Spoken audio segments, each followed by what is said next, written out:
ඔයා වයස අවුරුදු 13ත් 19ත් අතර කෙනෙක් නම් නැත්තම් ටීනේජර් කෙනෙක් නම් ඔයා මේ පුරුදු පහ අනිවාර්යෙන්ම ඔයාගේ ජීවිතයට දැන්ම එකතු කරගන්න ඕන. අංක 1 කියවන එක. පොඩි කාලේ ඉඳන් ඔයාට හැමෝම කියන දෙයක් තමයි කියවන්න කියන එක. ඒත් කවදා හරි එයාලා කිව්වද මොනවද කියවන්න ඕනේ කොහොමද කියවන්න ඕනේ කියලා? හරියනවා. ඔයාලා කියවන්න ඕනේ productivity based books. ඒ කියන්නේ ඔයාව සංවර්ධනය කරන එක ටාගට් කරගෙන ලියවෙච්ච පොත්.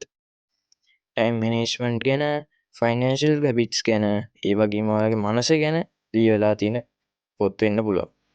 මෙතනදී මේවා පොත් වෙන්නම ඕන නැහැ. ආටිකල්ස්, රිපෝට්ස්, වීඩියෝස් වගේ දේවල් වෙන්න පුළුවන්. පෞද්ගලිකව මම ඔයාලට රෙකමන්ඩ් කරන පොත් තමයි Atomic Habits, Rich Dad, Poor Dad, තරගයේ වීරයා, Psychology of Money සහ Ikigai කියන පොත්. මේ වගේ සිංහල ට්‍රාන්ස්ලේට් කරපු පොතුත් ඔයාලට මිලදී ගන්න පුළුවන්. මෙතනදී ඔයා පොත් කඩින් ගන්න ඕනෙම නැහැ. ඔයාගේ ලයිබ්‍රරි එකක් කොහේම හරි හොයාගන්න පුළුවන් කියලා මම හිතනවා. සහ කොහොමද කියවන්න ඕනේ කියන එක.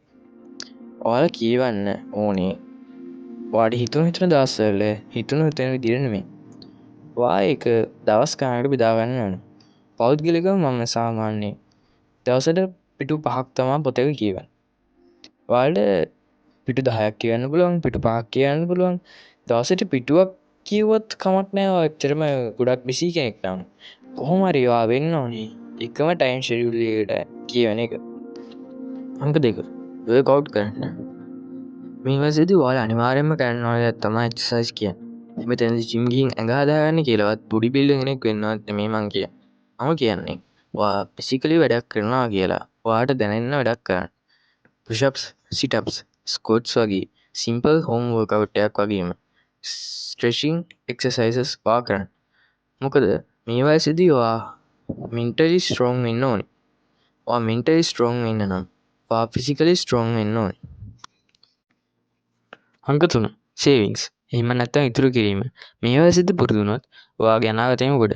මොකද ඔයාගේ අතට හම්බ වෙන ගාන අනිත් අය වගේ නිකරුණේ වියදම් කරන්නේ නැතුව ඉතුරු කරලා ඔයා 100%ක්ම වැදගත් දෙයකට වියදම් කරන්න තරම් ඔයාම කන්ට්‍රෝල් කරනවා.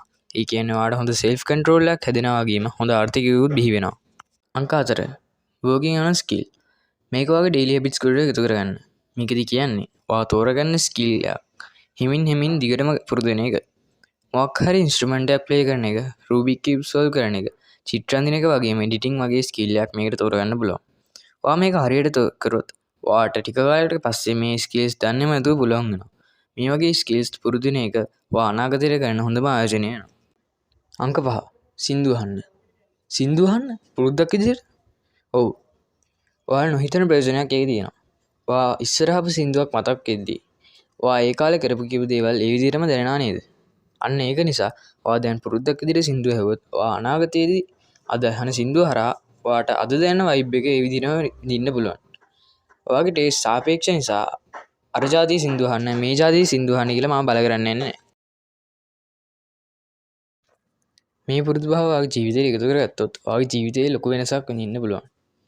ඒක නිසා මේ වීඩියෝ එක බලලා ෆෝන් එක සික් කරලා පැත්තකින් තියනවද නැත්නම් ඔයා ඒ කරුණු ටික ආයෙ ලියාගෙන ඔයා ඒ ටික try කරලා බලනවාද කියන එක ඔයාගේ අතේ තියෙනවා. අද වීඩියෝ එක ඉවරයි. අපි මේ වගේ වෙන වීඩියෝ එකකින් හම්බ වෙමු.